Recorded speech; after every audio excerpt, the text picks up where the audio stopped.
Hola, muy buenos días o buenas tardes, no sé de dónde nos están mirando. Sean todas bienvenidas y bienvenidos a la segunda jornada de nuestro cuarto seminario internacional sobre objetivos de desarrollo sostenible, fiscalización e instituciones sólidas.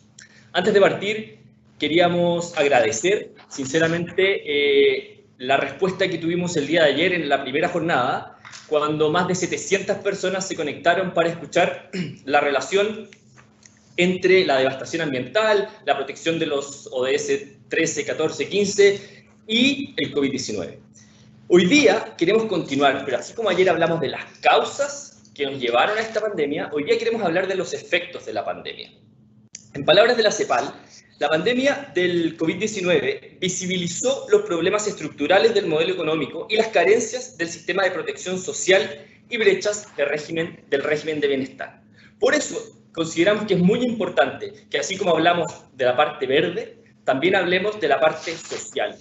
Y esencialmente hoy día nos vamos a dedicar, entendiendo que hablamos de una agenda que es indivisible, que es transversal y que todo está mezclado, nos vamos a enfocar esencialmente en aquellos ODS que tienen un foco más social. Ahí está el ODS 1 sobre pobreza, el 4 de educación, el 5 de género, el 8 sobre trabajo y crecimiento económico y el 10 sobre reducción de desigualdades. Para ello, contaremos con un súper buen panel con 3 grandes invitados e invitada internacional. Tendremos por una parte a Simone Cecchini, que es director de la División de Desarrollo Social de la Comisión Económica para América Latina. Tendremos a Cecilia García Ruiz, quien es coordinadora regional para América Latina y el Caribe de Equal Measures 2030, ya nos va a contar con mayor detalle, y a Arturo Celedón, quien es director ejecutivo de la Fundación Colunga. Y para partir, los quiero dejar con el dueño de casa, así que invito al Contralor General, señor Jorge Bermúdez, quien nos va a dar unas palabras introductorias y nos va a contar un poco qué hace la Contraloría en este asunto de los ODS. Contralor, adelante. Gracias, pero como aparecí por la cámara. Gracias, Osvaldo. Gracias por organizar este seminario, este cuarto seminario internacional sobre objetivos de desarrollo sostenible. En primer lugar, tal como lo hizo Osvaldo, quiero agradecer a nuestros invitados, a nuestros expositores. Quiero agradecer a Simone, quiero agradecer a Cecilia y a Arturo por estar acá y por compartir su visión respecto de estos objetivos que, tal como decía Osvaldo, están más relacionados con los aspectos sociales que está dejando la pandemia. Para eso, yo quisiera, si lo puedes proyectar, Osvaldo, hacer una brevísima introducción para poner en contexto cuál es nuestra visión desde la Contraloría General a propósito del COVID-19 y el impacto que está teniendo en la sociedad.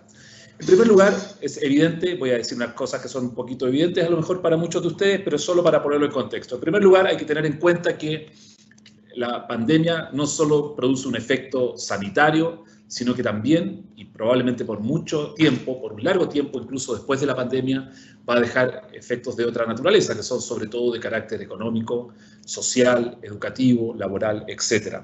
Entonces, probablemente ahí las herramientas que tengamos y las que teníamos antes de la pandemia, vamos a tener que adaptarlas para, evidentemente, afrontar esos desafíos que nos va a poner la pandemia. Solo para que lo tengamos en la mente, o un poco más ya hoy día, este dato en realidad es de ayer, un poco más de 51 millones de personas que están contagiadas en el mundo, 1,2 millones de personas que han fallecido desgraciadamente por producto de esta enfermedad. Ese es el dato sanitario, obviamente, y es el dato formal. Hay una cifra, obviamente, que es oculta, que probablemente nunca vamos a conocer.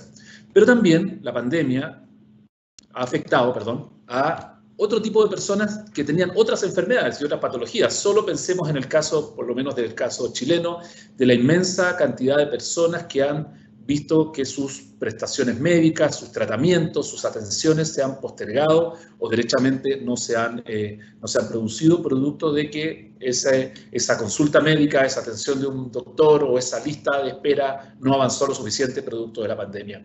Fíjense que solo en lo que en el caso chileno se denomina como la garantía explícita de salud, que es el programa GES, que permite tratar patologías de mucho impacto y que tiene una gran presencia en la población, solo entre marzo y agosto respecto de esas patologías, hubo más de 70.000 prestaciones que se suspendieron, no porque no se quisieran dar o no porque no hubiese estado programado hacerlo, sino que sencillamente que tuvieron que postergarse producto de la pandemia y el efecto que esta está teniendo. También la pandemia significa un impacto económico, eso es evidente. Este cuadro que estoy mostrando en realidad muestra cómo son las relaciones económicas que se producen entre los distintos sectores del mundo, de nuestro planeta. Muestra obviamente que estamos en un planeta que es globalizado, muestra también lo lejos que está Chile del resto del mundo, pero aquí hay un dato que parece un dato un poco frío, ¿no? Un 4,4% durante este año se va a contraer la economía, y el caso chileno más o menos va a ser un 6%. Eso en una situación de normalidad, que una economía caiga ese porcentaje o que un país como Chile caiga un 6% sería una tragedia tremenda. La verdad que esos números pareciera que no son tan malos si uno los compara con países que están sufriendo o que van a sufrir mucho más todavía. En nuestra región, en Latinoamérica, hay países que van a disminuir en su economía más de un 10%, y eso obviamente que son cifras tremendas. Pero también esto demuestra, y esa es una conclusión que yo saco, es que siempre aquí hay ganadores y perdedores. Hay muchos perdedores, pero también hay muchos que han ganado con la pandemia. No voy a nombrar ningún sector, pero obviamente que si uno piensa en telecomunicaciones, a lo mejor va a ver que ahí ganaron mucho, pero si piensa en transporte aéreo, va a ver que perdieron también mucho por otro lado. Entonces, este es un tremendo impacto económico que va a quedar por años y que va a afectar a nuestras sociedades. Eso impacta en el empleo, eso es evidente. En Chile hace rato que no teníamos cifras de 2 dígitos de desempleo, y hoy día obviamente que ya estamos sobre los 2 dígitos, son más o menos un 13% de desempleo, contando solo el empleo formal. Más de 400 millones de empleos se van a perder según la OIT durante este año, lo cual es una tremenda cifra con toda la carga de pobreza que eso lleva. Y eso también lleva a una gran cantidad y a un resurgimiento fuerte del mercado informal. Si uno circula por el centro de las ciudades grandes, el centro de Santiago o en Valparaíso, que es una situación realmente tremenda de ver cómo el mercado, el comercio informal ha crecido, y eso significa precariedad y significa vulnerabilidad, sobre todo para personas que están en una situación más desfavorecida. Y aquí estoy pensando, por ejemplo, sobre todo mirando esta foto, en los inmigrantes, que se han visto también muy golpeados por la pandemia y por los efectos laborales que esta ha tenido. También ha afectado a la forma en que trabajamos. Muchas instituciones, incluyendo la Contraloría, hemos tenido que adaptarnos al trabajo remoto o teletrabajo. Eso ha generado muchos efectos positivos, pero también efectos negativos o efectos de estrés adicional. Los padres y desgraciadamente sobre todo las madres han tenido que reasumir labores que en otras circunstancias estaban en la escuela o en el jardín infantil, y eso genera un tremendo estrés, una tremenda carga emocional, y obviamente que eso también puede desencadenar otro tipo de dificultades. Pero a mí una de las cosas que más me preocupa es esta. En lo personal, y como Contralor también, por eso nuestras auditorías las vamos a enfocar a esto, algunas de ellas que dicen relación con la educación. Si ustedes vieron los diarios esta semana, en Chile por lo menos, un 25% de los escolares, es decir, de niños que están en la enseñanza básica o secundaria, media, un 25% no han aprendido nada, no han aprendido nada. En algunos colegios ese 25% se refiere a niños respecto de los cuales no se supo nunca más nada desde marzo hasta la fecha. Es decir, desaparecieron de la faz de la tierra, no se conectaron nunca más, el colegio nunca más supo. Ahora, habría que ver también cuál fue el nivel de educación que recibió ese resto del 75%. Sin embargo, yo tengo aquí la percepción de que si antes ya existían brechas en la educación, por ejemplo, pública, municipal y la subvencionada y luego la particular, con esta pandemia esas brechas se van a agudizar. Hay algunos jóvenes y niños y niñas que no han tenido ningún impacto y a lo mejor han incluso aprendido más, esos son los menos. Pero hay una tremenda mayoría que este año, desde el punto de vista escolar, ha sido francamente un año perdido, y esa va a ser una tremenda tragedia y va a ser una carga con la cual la sociedad en su conjunto y de la cual el Estado va a tener que hacerse cargo. Es una carga con la que nos vamos a tener que enfrentar próximamente. Todo esto entonces nos genera un contexto social en que van a acentuarse las brechas, va a acentuarse probablemente la brecha de desigualdad, vamos a salir de la pandemia más pobres, probablemente más desiguales, y eso entonces pone más en el tapete, y ese es mi convencimiento, los objetivos de desarrollo sostenible. Los ODS, los que mencionó Osvaldo, que son sobre todo aquellos que están relacionados con el mundo del trabajo, con el crecimiento económico, con la desigualdad, con la equidad de género, obviamente que son la herramienta para poder enfrentar este efecto tan indeseado de la pandemia. ODS que nosotros como Contraloría, desde el inicio, from the very beginning, diríamos, desde el inicio, hemos asumido, hemos incorporado como objetivos que los hemos hecho nuestros, hemos sido activos en su difusión, los hemos incorporado en nuestros trabajos de auditoría para verificar cómo los organismos del Estado los hacen suyos, y obviamente este seminario, que es el cuarto, es parte también de eso. No hablo más, muchas gracias por la invitación, muchas gracias también por dejarme dar estas palabras de introducción, y obviamente, Osvaldo, te dejo a ti el escenario. Gracias. Perfecto. Muchas gracias, Contralor. Me saco la mascarilla para mantener la distancia social. Y bueno, vamos entonces con las presentaciones de nuestras y nuestros panelistas de hoy. Para comenzar, como les decía, tenemos a tres grandes panelistas, entre ellos, ella, Cecilia García Ruiz. Cecilia es coordinadora regional de Equal Measures 2030. Ya vamos a conversar qué hace Equal Measures para América Latina y el Caribe, donde brinda apoyo técnico a organizaciones de derechos de las niñas y las mujeres en la región para fortalecer sus capacidades de incidencia basada en datos para el cumplimiento de los compromisos de igualdad establecidos en los Objetivos de Desarrollo Sostenible. Es una feminista mexicana y defensora de derechos humanos con más de una década de experiencia combinada trabajando en el sector de la sociedad civil, el sector público y como consultora independiente para el avance de la igualdad de género. Cecilia es maestra en políticas públicas y género por la Facultad Latinoamericana de Ciencias Sociales, con sede en México, y psicóloga por la Universidad de las Américas. Hola Cecilia, bienvenida. También vamos a contar hoy con Simone Cecchini. Tuve que buscar bien en Google para pronunciarlo bien, lo confirmé con él y creo que sí lo asunto, así que algo de italiano estoy diciendo. Simone es oficial senior de Asuntos Sociales, a cargo de la División de Desarrollo Social de la Comisión Económica para América Latina y el Caribe, CEPAL, de las Naciones Unidas, que tiene su sede acá en Santiago de Chile.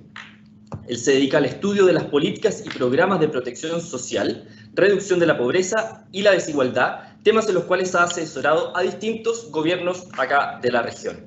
Trabajó durante varios años en el Departamento de Reducción de la Pobreza del Banco Mundial, el Poverty Group, y además es graduado en Ciencias Políticas de la Universidad de Florencia en Italia y magíster en Economía Internacional de la George Washington University en Washington, Estados Unidos, y MBA de la Universidad Católica de Chile. Además, Simone tiene una serie de publicaciones, pero no los quiero spamear porque si les cuento antes me va a arruinar las preguntas que tengo preparadas para adelante, así que ahí vamos a conversar sobre eso.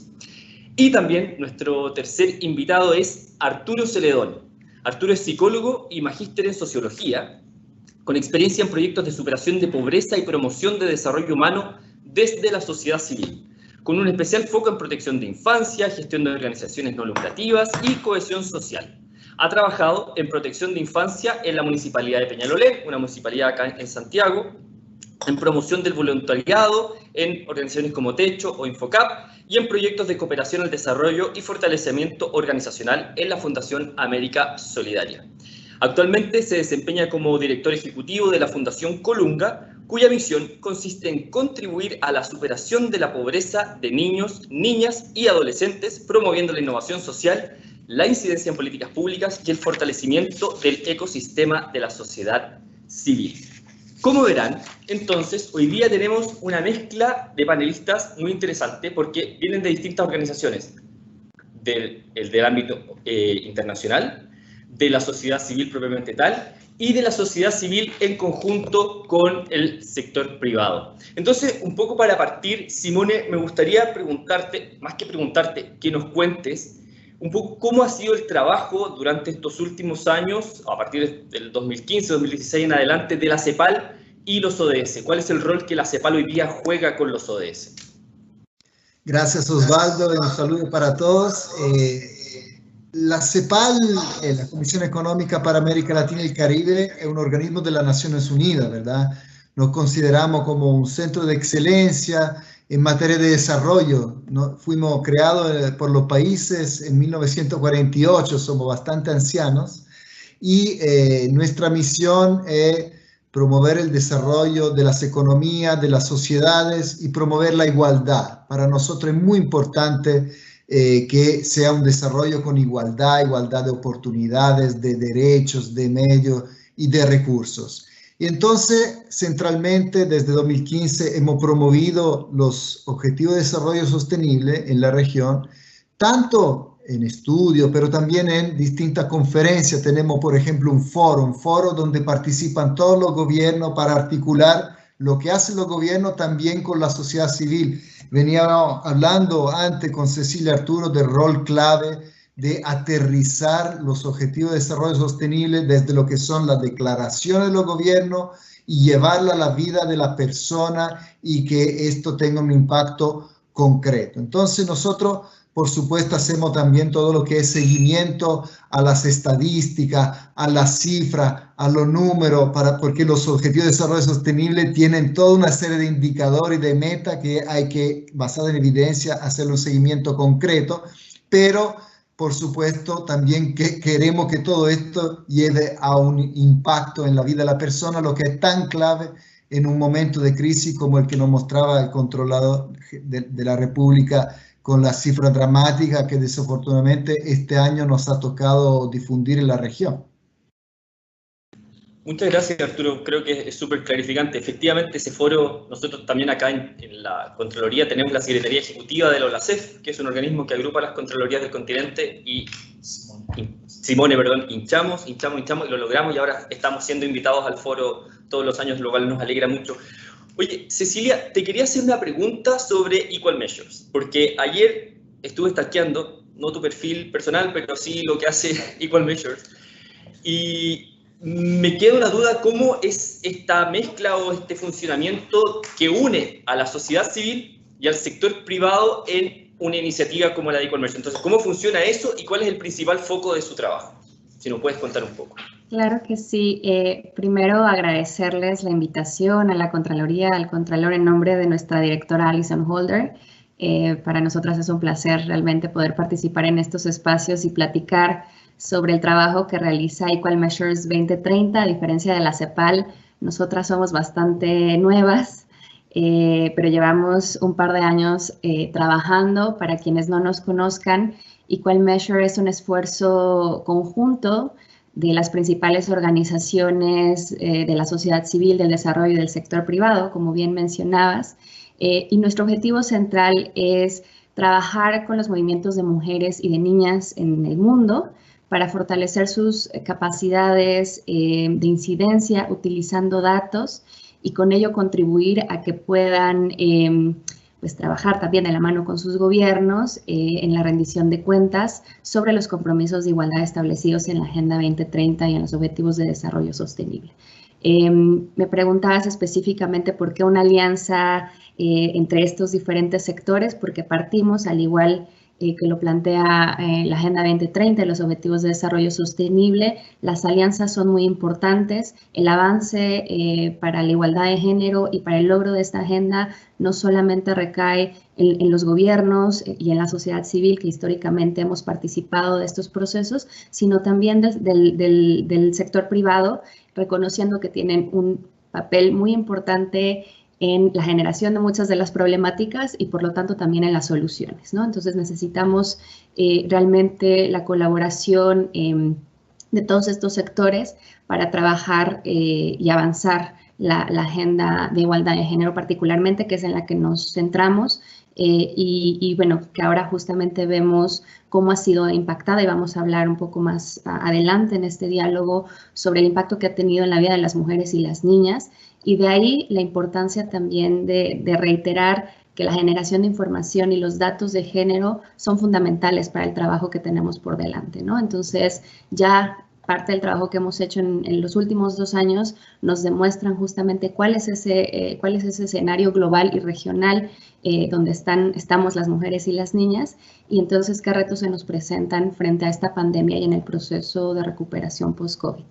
Eso es lo que hacemos, lo hacemos de la mano con organizaciones civiles en diferentes países. En América Latina estamos en Colombia trabajando de la mano con una organización que trabaja temas de paz y derechos de las mujeres y las niñas, y recientemente también le dimos la bienvenida a una nueva organización en Guatemala, estamos muy contentas, que trabaja en torno a la violencia contra las mujeres. Entonces, es la manera en la que lo hacemos. Buenísimo trabajo, súper transversal. Bueno, la CEPAL abarca toda América Latina, ustedes están en lo mismo. Y Arturo, te quería hacer una pregunta a propósito de un comentario que nos decía Cecilia, hablaba de la necesidad de las alianzas, un poco nos recordamos de lo de S17, de trabajar en alianzas para conseguir los objetivos, y el stalkeo no se quedó solo en Equal Measure, sino que también continuamos con Colunga, y ahí entonces empezamos a encontrar que ustedes por una parte son una fundación, pero también es una fundación que trabaja con otras fundaciones y apoya a otras fundaciones para desarrollar sus proyectos. Entonces, ¿cómo funciona eso? Si nos puedes contar un poco. Y por lo que vimos también, el impacto de ustedes, si bien son temas de pobreza, que entran un poco en educación, en infancia, en inclusión, también están haciendo eso no solo en Chile, sino que lo están llevando hacia otras partes de América Latina. Entonces, si nos puedes contar un poco cómo funciona Colunga y cuál es su objetivo. Micrófono. Está muteado. Perdón, disculpa. Sí, exactamente. Bueno, muchas gracias primero por la invitación, la oportunidad de poder conversar, encontrarnos aquí. Es genial poder tener estos espacios de diálogo e intercambio de opiniones. Así que gracias a la Contraloría y por todo este esfuerzo. Bueno, quizás contarles, hay un punto de partida, y es que la infancia en Chile y en Latinoamérica vive una situación súper desaventajada. Muchas veces nos cuesta ver las reales condiciones en que viven los niños y niñas, y también ocurre que hay mucha gente trabajando para que esa realidad se transforme. Hay fundaciones, agrupaciones ciudadanas, etc. Y Fundación Colunga lo que hace es construir esos puentes necesarios para que las distintas iniciativas puedan acelerar y tener el mayor impacto posible. Trabajamos con otras fundaciones a través de algunos fondos, trabajamos con la academia buscando conectar a los investigadores, a los centros de estudio para que la investigación tenga efectos aplicados, y también construimos puentes de incidencia con el gobierno, con las organizaciones internacionales, etc. Así que, claro, efectivamente el objetivo 17 es uno de aquellos que nos moviliza porque estamos en una crisis y en un desafío que es sistémico, y ningún actor puede por sí mismo tener un impacto suficiente para poder mover las agujas. Por lo tanto, la colaboración es clave y nosotros tratamos de hacer eso parte de nuestro trabajo de todos los días. Buenísimo, hermosa labor. Oye, y entrando en la materia, en tierra derecha, o ya soltando la pelota, podríamos decir, les tengo una pregunta que quisiera compartir con los tres. Pero antes de continuar, quería invitar a todas y todos quienes nos están siguiendo que puedan hacer sus preguntas al costado derecho del sistema o del navegador o de la aplicación, si es que la bajaron. Tienen un sector de preguntas y respuestas. Entonces ustedes ahí pueden hacer sus comentarios, mandar sus saludos, hacer sus preguntas, y aquí el equipo que es Daniela nos va a estar haciendo llegar las preguntas para poder también compartirlas con nuestros panelistas. Bueno, y como les decía, la primera pregunta que les quería hacer es una pregunta que quizás puede ser no tan políticamente correcta, pero va en una línea práctica, digamos. Sabemos que una premisa básica de la Agenda de Desarrollo, de la Agenda 2030, y quizás también de la Agenda de Desarrollo del Milenio, fue que, o quizás no tanto, fue la necesidad de mover en equilibrio el desarrollo social, el desarrollo ambiental y el desarrollo económico, o el cuidado ambiental y el desarrollo económico, como tres pilares que, moviéndose en conjunto, nos permitirán llegar a un desarrollo sostenible. El papel aguanta todo, y como discurso yo lo encuentro que es brillante, es muy inteligente, es una construcción muy lógica. Ahora, en la práctica, desde las áreas de trabajo que les toca a cada uno, ¿cómo ven esta posibilidad de desarrollo sostenible en una movida o en un movimiento conjunto de las áreas social, ambiental y económica? No sé si alguien quiere aventurarse y partir. El micrófono está abierto. Me anoto. Simón. Me anoto porque hace una pregunta que va al corazón de la agenda de desarrollo que tenemos de aquí en adelante al 2030. Y hoy día nos convoca también el tema del coronavirus y como decías tú al comienzo, Osvaldo, esta crisis mostró los problemas estructurales de nuestra región, América Latina y del mundo, que tiene problemas fundamentales de desarrollo, donde hay insostenibilidad de uso de los recursos naturales, hay pobreza y desigualdades en el ámbito social, y también tenemos problemas en lo económico. Entonces, esa mirada es más urgente que nunca, y va acompañada, sí, la mirada de integralidad de un tema clave en la Agenda 2030, que es el de no dejar a nadie atrás. O sea, ya en el momento en que las cosas iban bien, habían grupos de población, personas, comunidades que quedaban atrás. ¿Qué significa eso? Eso no es un invento de un burócrata. Antes del ODS, una organización no gubernamental que se llama ADT Fourth World hizo distintos grupos focales alrededor del mundo, en comunidad, desde comunidades pobres hasta expertos. Y todo el mundo decía, miren, hasta si están mejorando los niveles medios de vida, siempre hay alguien que no participa de eso, grupo discriminado, problema de inserción laboral de la mujer, los grupos pobres, etc. Entonces, ese es el gran tema que cruza la Agenda 2030, es de no dejar a nadie atrás. Llega la pandemia, lo que más sufre en lo económico, en lo social, son las personas más desamparadas, ¿verdad? Ustedes mencionaban el tema de la informalidad, por ejemplo. Nosotros estamos proyectando que este año la pobreza va a subir al 37% en la región. Entonces, la pobreza, la vulnerabilidad se han extendido, y hoy desafortunadamente el conjunto de la sociedad está quedando atrás. Entonces tenemos que mirar a la emergencia, por supuesto, pero también a cómo salimos de esa emergencia, y cómo salimos lo vamos a resolver solo si miramos en conjunto lo económico, lo social y lo ambiental. Eso es la única salida posible. Por eso es tan importante que también nuestros países piensen en reactivar las economías, por ejemplo, mediante la energía renovable. Nosotros acabamos como CEPAL de tener nuestra reunión bianual, se llama Periodo de Sesiones, que se coorganizó con el gobierno de Costa Rica, y ahí presentamos un documento, mire, lo tengo acá casualmente, que se llama Construir un Nuevo Futuro. Y eso básicamente es un llamado a esa integralidad y a tomarla en cuenta y aterrizarla en sectores concretos que lleven a un desarrollo económico, reduzca la pobreza y también respeten el medio ambiente. ¡Wow! Pero a pesar de que no venía preparado, tenía el informe acá. Buenísimo, Simone. Cecilia, no sé, ¿qué te parece? Porque ahí vi que tenías cara de querer decir algo. Gracias.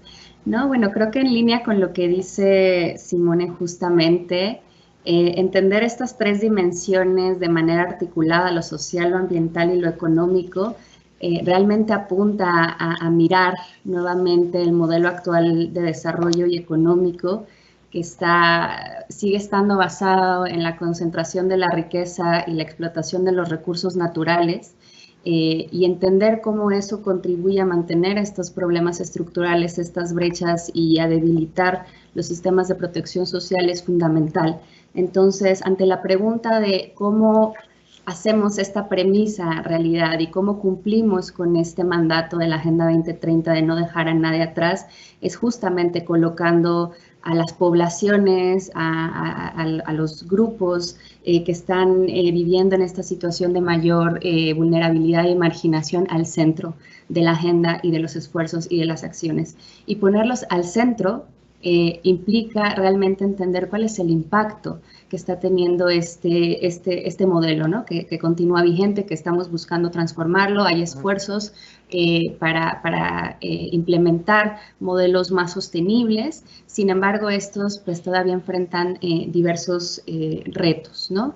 Creo que un ejemplo concreto, porque además, claro, esto siempre lo decimos a veces en los espacios globales internacionales, pero aterrizándolo a temas concretos y en este caso pues de igualdad de género, cuando observamos, por ejemplo, el caso de la educación de niñas y adolescentes, y particularmente la educación secundaria, antes de la pandemia pues veíamos que en casi 2 décadas, si bien hubo un avance del porcentaje de mujeres de entre 20 y 24 años que habían completado la educación secundaria, lo que seguimos observando en la región, por ejemplo, es este grave problema y estas altas tasas de deserción escolar de niñas y adolescentes vinculadas a otras problemáticas de desigualdad de género, como es la violencia, los embarazos no planeados y no deseados, la desigual distribución del trabajo de cuidado dentro de los hogares, que las obligan a dejar sus estudios.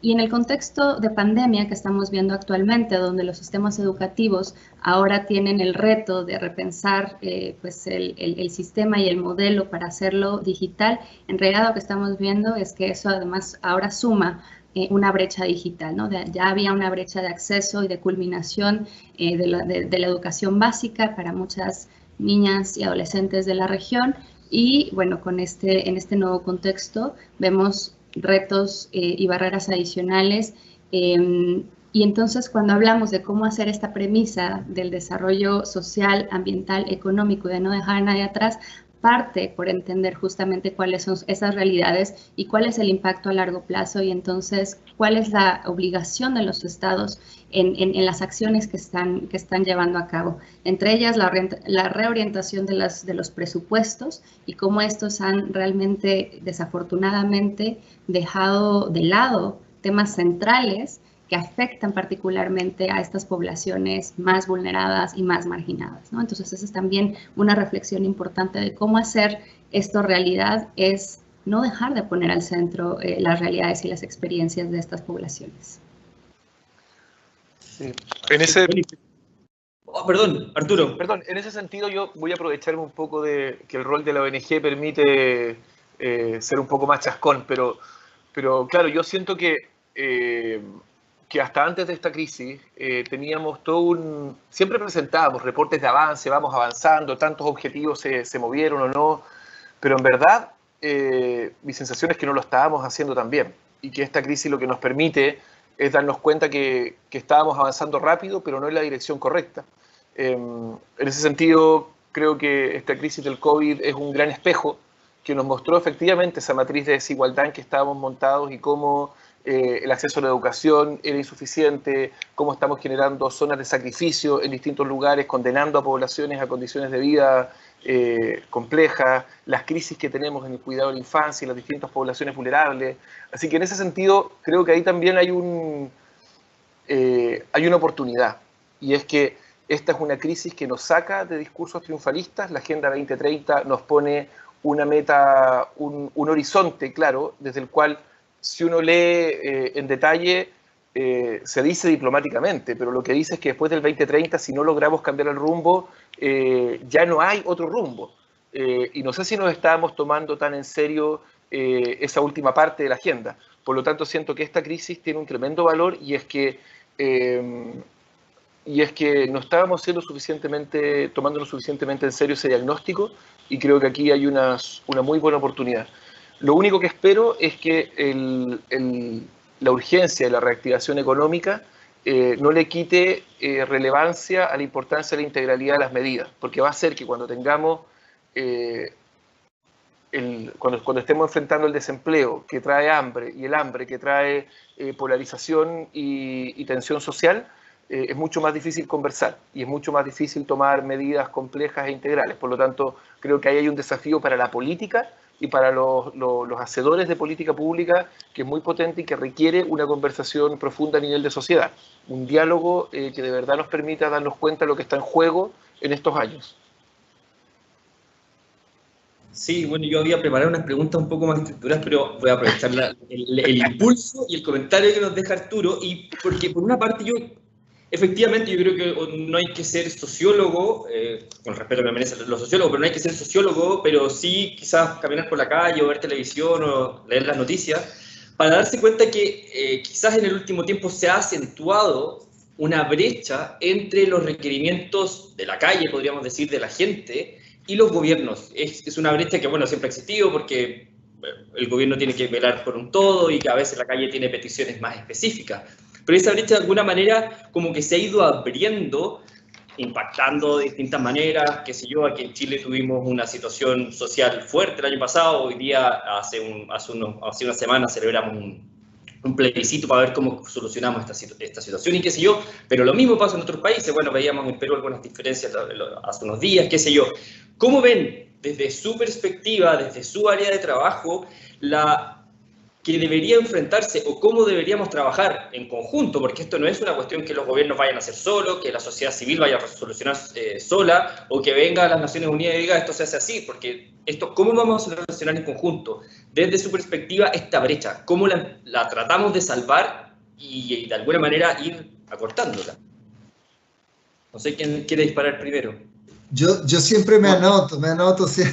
No, mira, es que apunta, nuevamente, estuvo buena la intervención porque apunta al tema del malestar que vive la región. O sea, lo reconocemos, en varios países empezó de manera así muy evidente, con manifestaciones, con protestas, no solo en Chile, también hubo en Ecuador, en Colombia, en distintos países de la región, y lo que refleja es, digamos, una insatisfacción profunda con distintos ámbitos de la vida social, con las instituciones, con la propia, a veces, con la propia insatisfacción con la propia democracia, ¿verdad? Porque se siente que quienes están en el poder no están trabajando necesariamente para el bien de la gente, y eso refleja también una realidad profunda de nuestra región, que en la CEPAL hemos llamado cultura del privilegio. En la CEPAL también tenemos una mirada histórica de lo que pasa en la región y, bueno, remontamos hasta el periodo de la colonización y de ahí todas las desigualdades de género, de raza, de etnia, entre territorios, que a lo largo del tiempo se naturalizaron y que se hicieron ver como que era natural dejar de lado a algunos grupos de población, lo que no es. La región sí avanzó en distintos ámbitos: reducción de la pobreza, educación, tenemos clases medias un poquito más amplias, tuvimos, ahora no sé, con esta crisis, y ese grupo más educado también se pone más exigente, la gente quiere más, la ciudadanía quiere más.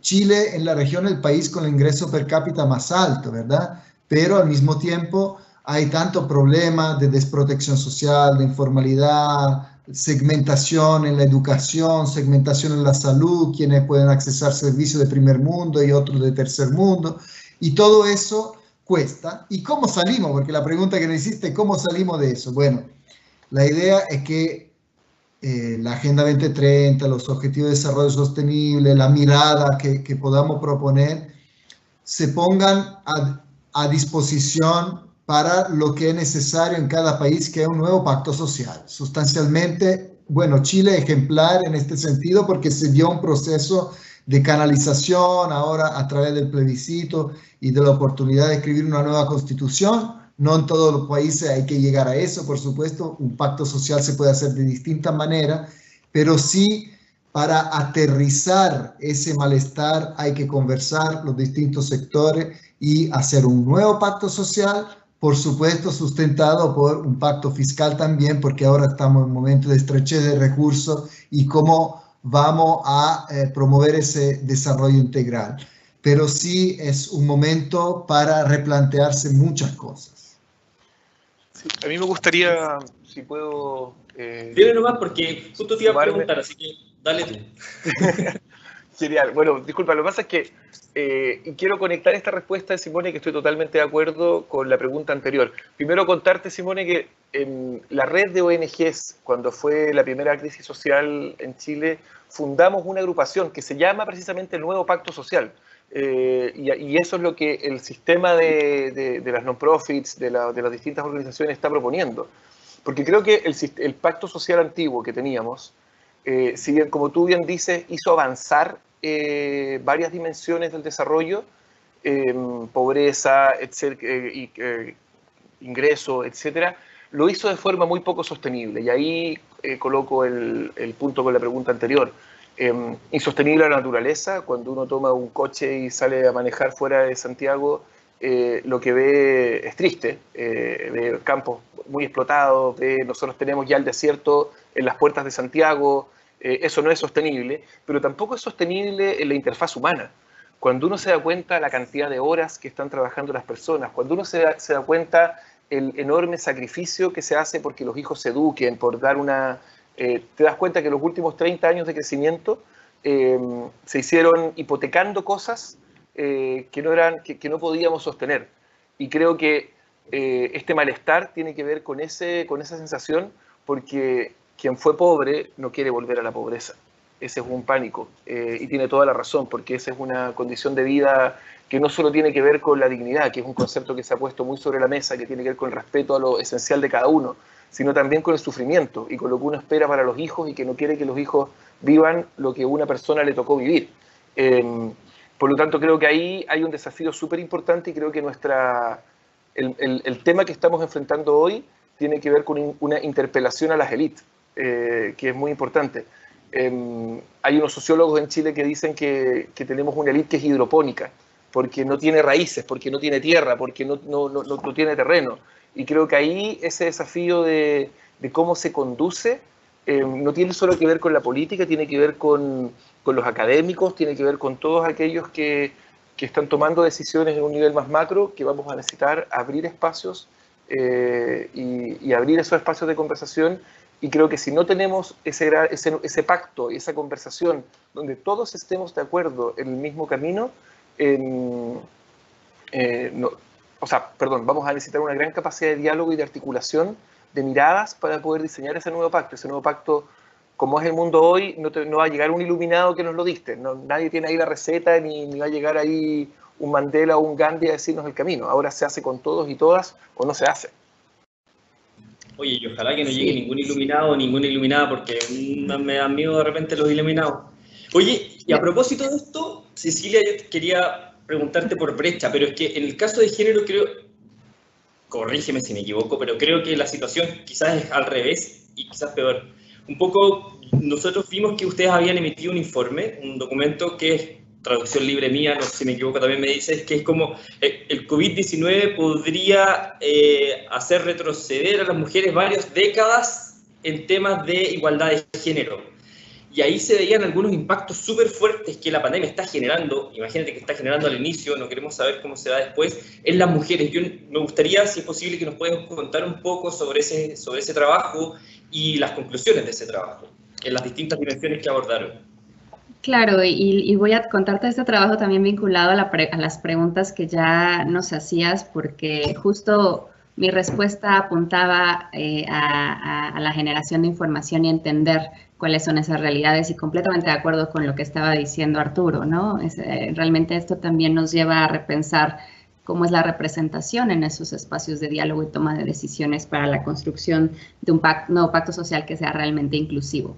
Te cuento, algo que no les platiqué al principio cuando yo hablaba de Equal Measures es que la manera que hemos encontrado para hacer el trabajo que nos hemos propuesto de aquí al 2030 es a través de herramientas de datos que nos permitan justamente mirar, analizar estas realidades. La principal herramienta que desarrollamos y que presentamos el año pasado es un índice de género de los ODS, que justamente observa indicadores clave vinculados a temas que son fundamentales en materia de derechos de niñas y mujeres en 14 de los 17 objetivos de desarrollo sostenible. Sin embargo, este primer índice, este primer ejercicio que abarca 129 países y 51 temas, realmente es un trabajo pues muy arduo. Solamente muestra una fotografía, ¿no? Del momento en que recuperamos la información, los datos que eran los más recientes con los que contábamos en ese momento, nos muestra esta fotografía de dónde está el mundo y una conclusión principal de esa herramienta clave con la que trabajamos y de la cual se derivan otras que también ahora les puedo platicar, es que los países no están avanzando lo suficientemente rápido, incluso se han estancado en el avance y el progreso en los temas de igualdad de género, ¿no? Entonces, esa es una primera información muy importante, porque justamente en la discusión que estamos teniendo ahorita y en el futuro de cómo nos reconfiguramos, ¿no? Como sociedades, como países y en una alianza global regional, esto es importante, ¿no? Ver dónde no lo estamos haciendo tan bien. Y derivado de ese índice, que como dije es nuestra herramienta principal, este año también lanzamos un reporte que se llama Cambiando la tendencia hacia la igualdad de género para el 2030, justamente porque teníamos este objetivo de mirar no solamente el estado de la igualdad de género, esta fotografía en un momento dado en el tiempo, sino realmente entender cómo los países están avanzando o retrocediendo en temas claves de igualdad de género. Y la manera en la que hicimos esto fue retomar 5 de los indicadores, de esos 51 indicadores que tenemos en el índice, retomamos 5 que tocan pues temas económicos, de salud sexual y reproductiva, de representación de las mujeres en cargos ministeriales, para ver cómo ha sido este avance. Entonces, pues regresando a tu pregunta, básicamente lo que nos viene a evidenciar el COVID es la fragilidad de los progresos que hemos logrado en este sentido y en otros, no solamente en materia de igualdad de género. En realidad estamos viendo este riesgo y estos retrocesos en muchos otros temas que se cruzan con los derechos de las mujeres y las niñas. Entonces, antes de la pandemia, lo que observábamos en este reporte que lanzamos este año es que 67 países de los 129 que observamos desde Equal Measures en este índice de género del que les platicaba, lo que encontramos en el reporte más reciente es que 67 de esos 129 países, que son el hogar de 2.000 millones de niñas y mujeres, en realidad no va a alcanzar ninguno de estos 5 objetivos en estos 5 temas para el 2030. Al ritmo que están trabajando y que están avanzando actualmente, no se van a lograr estos objetivos, ¿no? Y esta es una tendencia que observamos en otros temas clave, y como dije, esto es previo a la pandemia. Ahora, frente a la pandemia, lo que estamos viendo y la información con la que contamos de diferentes fuentes, pues vemos un riesgo de incremento de embarazos no planeados. Como yo les decía anteriormente, el incremento en las brechas en la educación, y ahora con una brecha digital. También tenemos, sabiendo que las mujeres representan un gran porcentaje en el sector informal en nuestra región, pues vemos un riesgo de precarización del empleo pues de las mujeres, y no de todas las mujeres, ¿no? De las mujeres jóvenes, de las mujeres que están en situaciones de mayor discriminación. Y un tema también que es clave, ¿no? Y que además creo que viene bien para responder a estas primeras preguntas que tú nos hacías, es la representación. Lo que vemos es que los retrocesos en materia de empoderamiento económico para las mujeres en realidad va a tener también un impacto negativo en su acceso y participación efectiva en los espacios de toma de decisiones. Veíamos frente a la pandemia que aunque las mujeres representamos un gran porcentaje de las personas que estuvieron en la primera línea de atención y de respuesta a la pandemia, en realidad las mujeres no estuvieron en la toma de decisiones, ¿no? Y eso es un pues, dato importante, porque si estamos hablando de cómo construimos un nuevo pacto social, cómo avanzamos y cómo hacemos frente a esta pandemia, las voces de las personas que no hemos estado en las decisiones son fundamentales. Pues eso es un poco lo que hacemos, ese es el reporte, y ese es el tipo de análisis que también buscamos acercar a las organizaciones con las que trabajamos y los espacios donde participamos, ¿no? Para hacer estos diálogos con los gobiernos y con los tomadores de decisión en todos los niveles. Buenísimo. Mira, justo me pasaron por el lado un post que acaba de hacer ONU Mujeres diciendo que el 8 de marzo del 2021, para el Día Internacional de la Mujer, el tema va a ser mujeres líderes. Así que creo que te estaban escuchando. Oye, una pregunta a propósito, porque ya estamos recibiendo preguntas del público, y Dulce Villanueva, desde el Tribunal de Cuentas de Honduras, el Tribunal Superior de Cuentas de Honduras, nos pregunta sobre el uso de tecnologías y datos. Yo sé que Equal Measures trabaja mucho con datos, bueno, hace parte también, es parte del trabajo de ustedes, trabajar con datos, pero me interesa esa parte porque ella, de hecho, pregunta por el objetivo 5, el ODS 5. Entonces, cuéntanos un poco del trabajo que realizan con los datos, cómo los recopilan y cómo lo hacen para la confiabilidad de los mismos, confiar en que los datos que reciben son fiables como para dar estadísticas.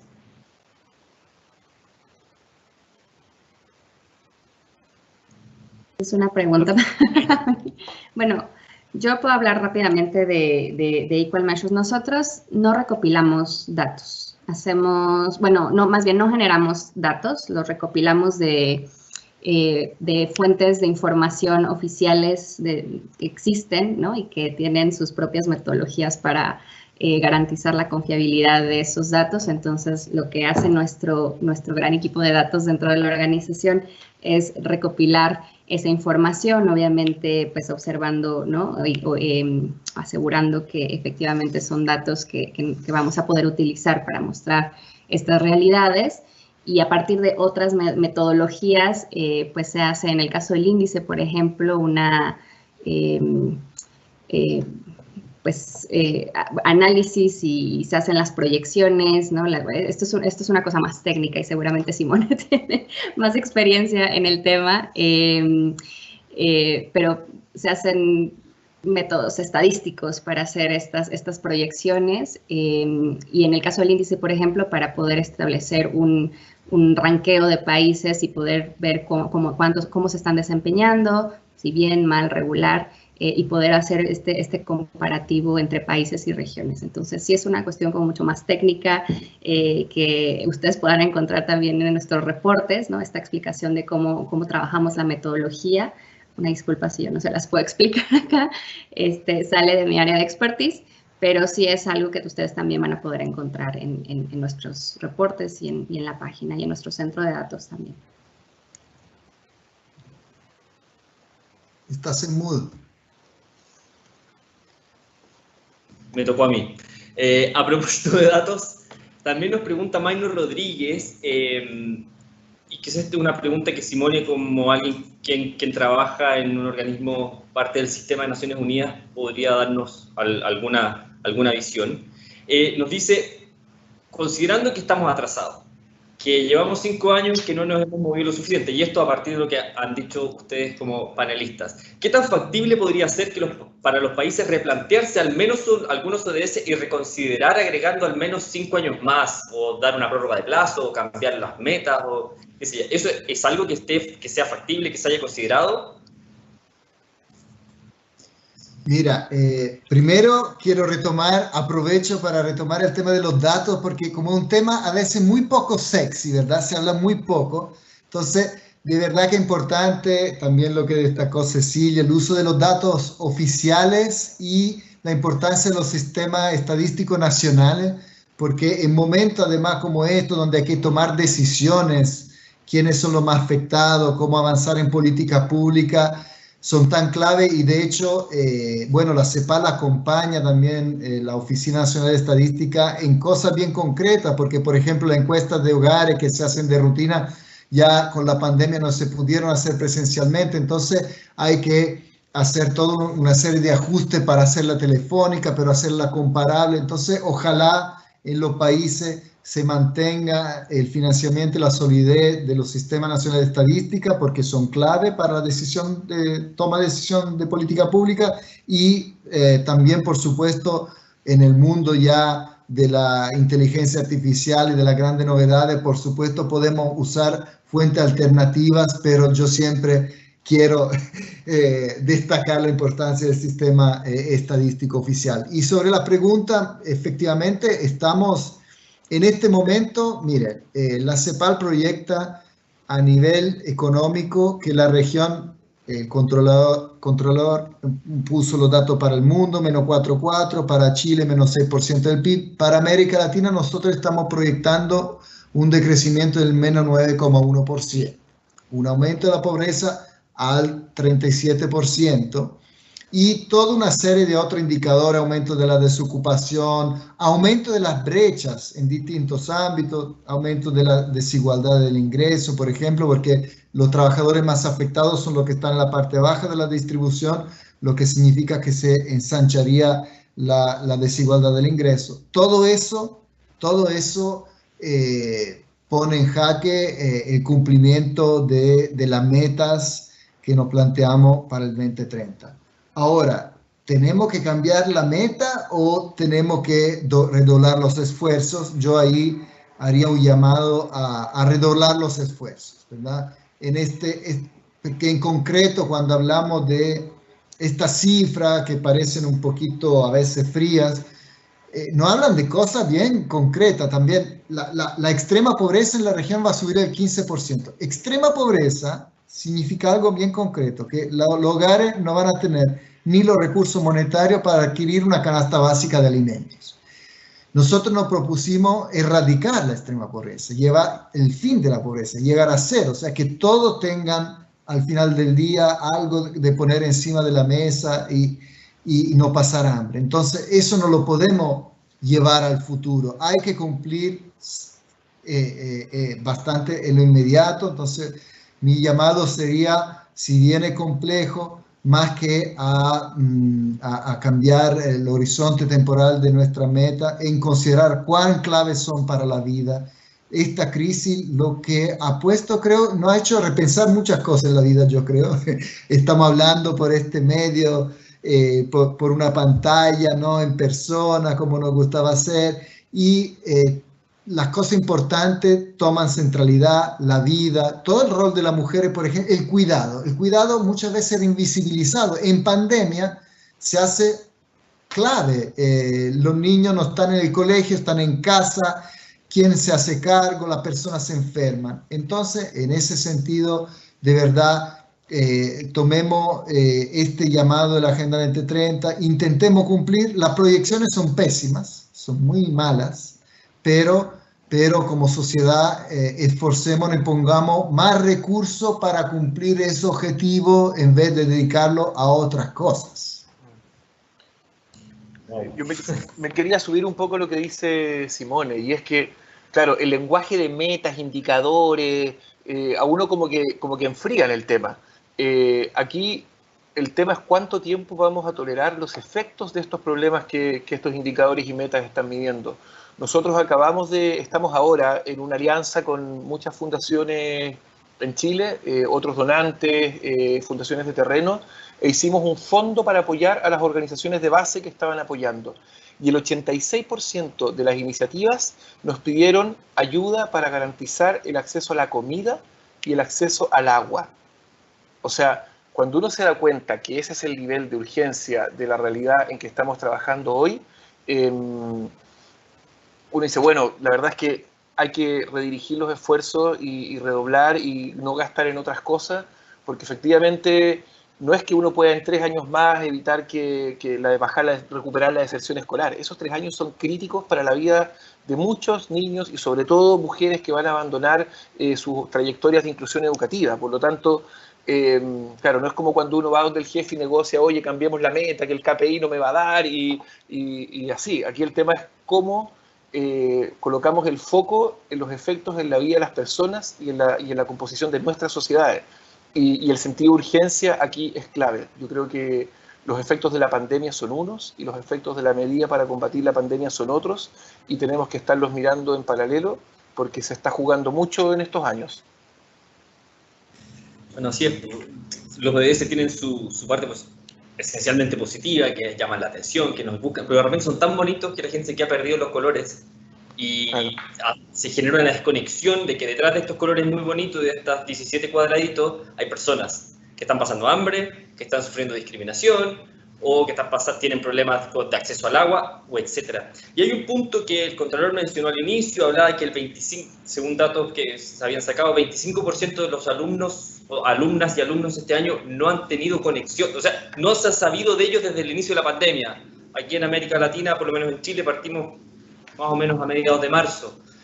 Lo encuentro brutal, porque de alguna manera son niñas y niños y adolescentes de los que no sabemos nada, que en la práctica perdieron un año escolar, y como también mencionaba el Contralor, la brecha que eso genera con sus pares con otros niveles de acceso a la educación va a ser y se va a notar mucho en el futuro. Entonces, un poco pensando en lo de S4, pensando en la educación de calidad y viendo el trabajo que hacen ustedes en Colunga, que tiene mucho que ver con educación, ¿cómo ven la brecha que se va a generar un poco volviendo hacia atrás? ¿Cómo tratar de superarlo? ¿Y qué es lo que han estado haciendo un poco en ese sentido ahora durante este año? ¿O qué planean hacer en el futuro cercano? Sí, y es más, la cifra es más compleja, porque cuando uno hace el zoom en los sectores vulnerables, la cifra dice que solo el 27% de los jóvenes tiene acceso a educación a distancia en los quintiles 1 y 2. Así que ese es un dato del Banco Mundial, de un estudio que hizo con el Ministerio de Educación. Entonces, en ese sentido, claro, es 25% si uno mira el total de la realidad chilena, pero en los sectores vulnerables es un cuarto el que sí está teniendo acceso a a conexión. Aquí tenemos que hacer un plan de emergencia a nivel nacional. Es clave mantener de una u otra manera a los jóvenes vinculados al proceso educativo y motivados con un vínculo afectivo y técnico al proceso de escolarización.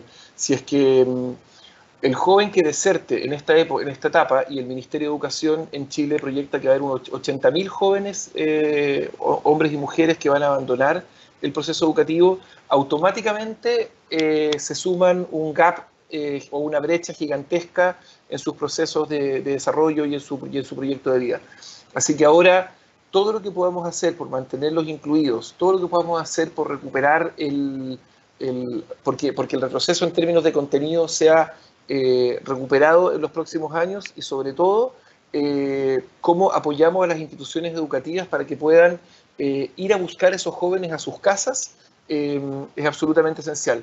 Están existiendo una serie de iniciativas públicas y privadas que están apuntando a instalar sistemas de mentoría, a instalar sistemas de tutoría cercana, a tecnologizar rápidamente los procesos, pero claro, las brechas son súper difíciles. Ahí nosotros estamos en un proyecto donde descubrimos que las familias se conectan vía WhatsApp.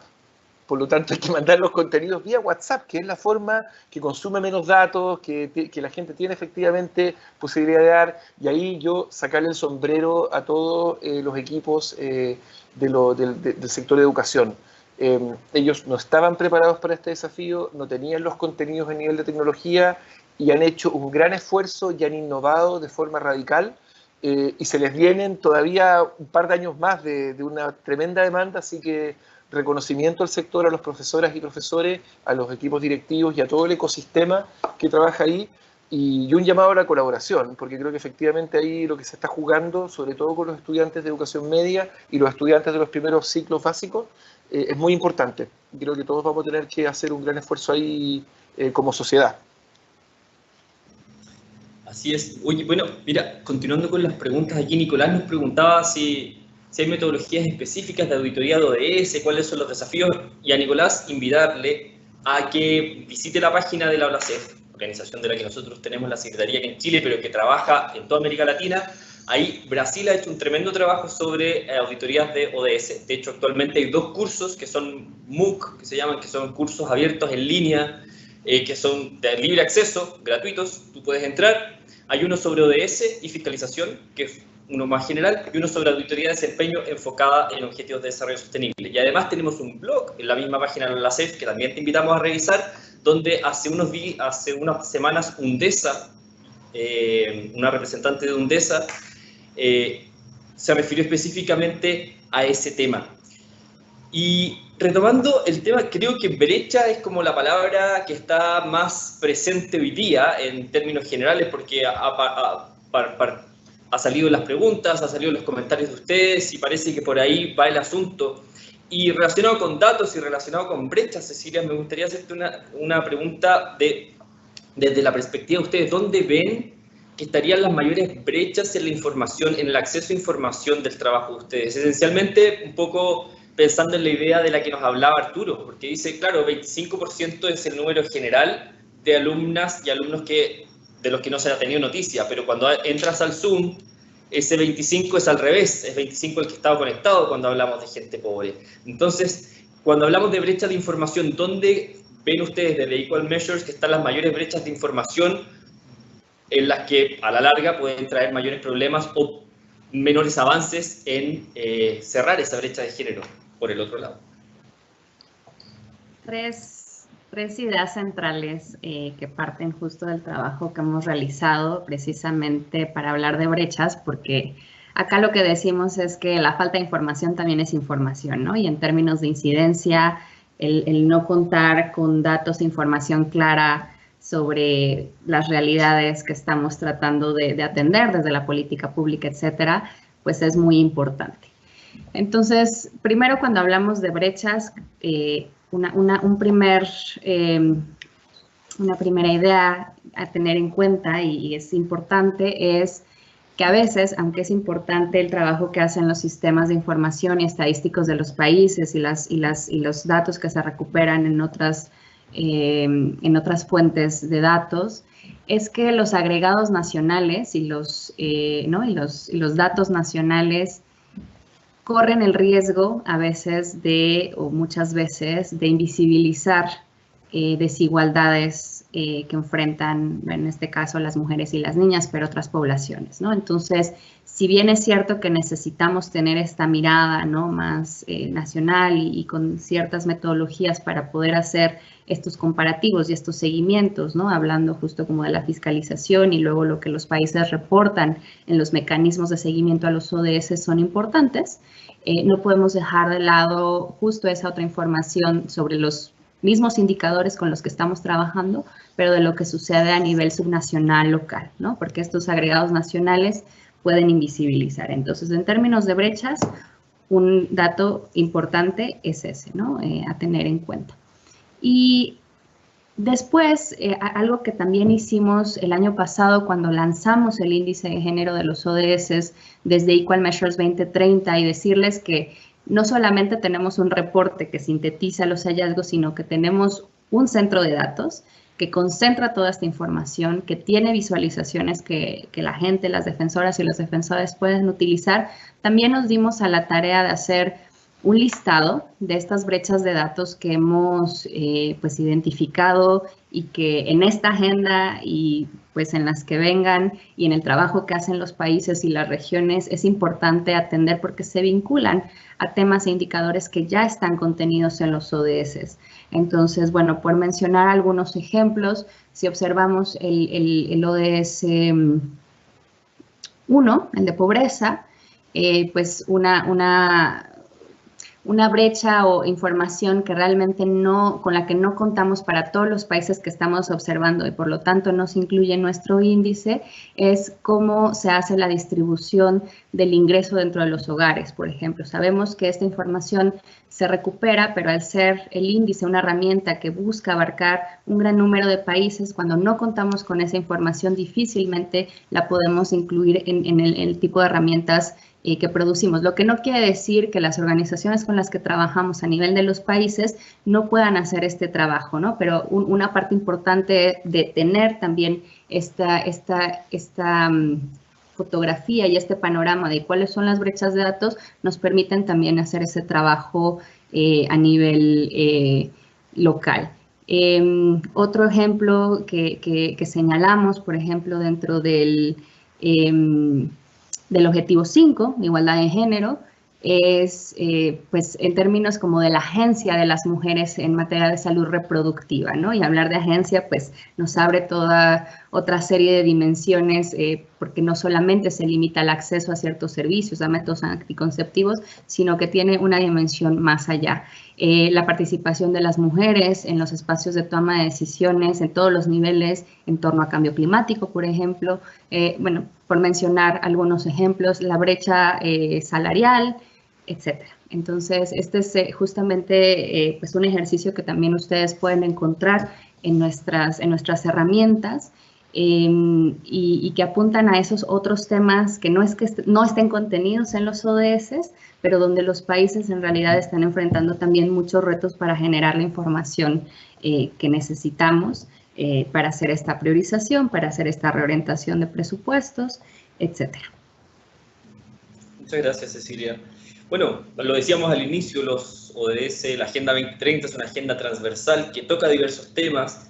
Y a propósito de eso, Simone, quería ver si nos podías orientar porque nos llegó una pregunta anónima que habla, bueno, que muy bien todo esto del desarrollo social, de preocuparnos del área social, pero ¿cómo ven desde la CEPAL el tema de corrupción y el impacto que la corrupción tiene en alcanzar las metas de los ODS? Si es que tiene. No sé cómo lo ven ustedes desde la CEPAL. Mira, justo estamos trabajando la edición próxima del Panorama Social de América Latina para dar cuenta de esta gran crisis en la región, ¿verdad? Entonces ahí uno mira lo que pasa con la economía, los impactos en la pobreza, la extrema pobreza, los distintos estratos sociales, ¿no? Baja la movilidad, en vez de haber movilidad ascendente, es descendiente, los impactos en el mercado laboral, las desigualdades, la protección social o desprotección social, por supuesto, salud, educación.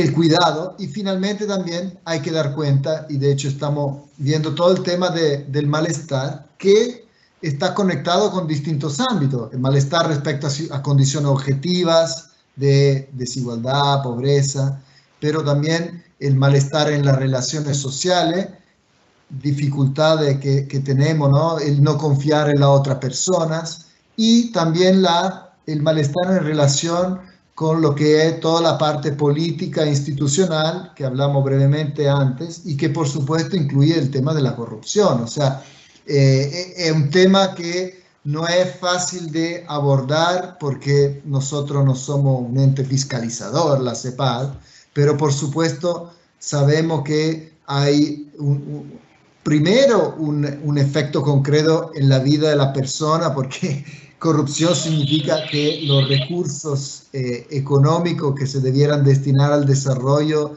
se debían a otros fines. Y segundo también, entonces un impacto bien concreto y objetivo en la vida de la persona, pero también un impacto en lo que son nuestra confianza en las instituciones y la capacidad de trabajar juntos, porque si hay corrupción significa que algunos grupos, algunos sectores que tienen más poder generalmente pueden utilizar los recursos a piacere. Entonces eso se conecta, creemos nosotros, con el tema de la desigualdad en la esfera del poder, y también con esa cultura del privilegio. Muchas veces el tema de la corrupción tiene distintos niveles, pero no está solo el nivel alto, el nivel político, sino también nosotros tenemos que tomar conciencia de cuánto estamos preparados para aceptar o no un cierto grado de corrupción para que las cosas funcionen. Esa es una pregunta que existe en las encuestas de opinión. Latino Barómetro la tiene, otra. Entonces se ve también que la ciudadanía a veces, para que unas cosas funcionen, aceptan algún grado, el pequeño pedido a nivel del policía o del funcionario público. Entonces ahí tenemos que también nosotros hacer un examen de conciencia y como ciudadano no solo no aceptar la gran corrupción, por supuesto, el desvío de fondos a nivel macro, sino que también en nuestra vida cotidiana no aceptar la corrupción y ser paladines de una sociedad más justa, más equitativa, y bueno, causa incomodidades porque desafortunadamente en varios países uno quiere un permiso y te lo tramitan en no sé cuántos meses, pero bueno, hay que tomar también como ciudadanos nosotros un rol en eso. Muchas gracias, Simone. No sé si quieren, desde las experiencias de ustedes, Cecilia, Arturo, comentar algo sobre el tema de corrupción. ¿No? Pues solo reconocer que es un gran problema en los países de nuestra región y que pues sin duda hay que atenderlo para poder... Sí, y ahí tiene una cosa muy loca, porque yo me acuerdo que en algún minuto estudiando nos decían que los economistas, haciendo un paralelo, los economistas hace muchos años atrás, quizás a mediados de la década del siglo XX, decían que era bueno tener un poquito no de corrupción, sino que de inflación. Y de repente pasamos de un poquito de bueno tener un poquito de inflación a tener países con unas hiperinflaciones locuras. Entonces yo creo que con lo de la corrupción pasa lo mismo. Quizás vivimos una sociedad un poco contaminada del concepto y al final te dice, bueno, sí, lo necesito un poquito porque quiero sacar esto, quiero hacer esto otro y que sea más rápido. Pero bueno, ahí me sale lo contralórico del alma y es como, no puede ser, tenemos que eliminarla completamente. Sí, de hecho, estamos trabajando mucho en eso. Dime. Si puedo hacer una intervención ahí desde algunas cosas que hemos visto en la sociedad civil, es que probablemente detrás de la corrupción hay una cosa de paradigma. Y en ese paradigma que nosotros vivimos, que es este paradigma del éxito y del triunfo, en que cada uno tiene que ganar y poder mostrar un coche más grande, una casa más grande, algo más vistoso, la corrupción es un atajo para ser un triunfador. Y lo que nosotros hemos visto en esta lógica que hablamos al principio de no dejar a nadie atrás, es que la lógica de los ganadores siempre dejan perdedores. Entonces, cuando hablamos de corrupción, estamos hablando de quién está dispuesto a hacer trampa para entrar en la lógica del triunfo. Y ahí una serie de filósofos, un colombiano, Bernardo Toro, que es bastante inspirador en eso, nos dice cómo instalamos una ética del cuidado, donde juntos estemos dispuestos a generar un mundo donde tengamos transacciones en que todos ganemos.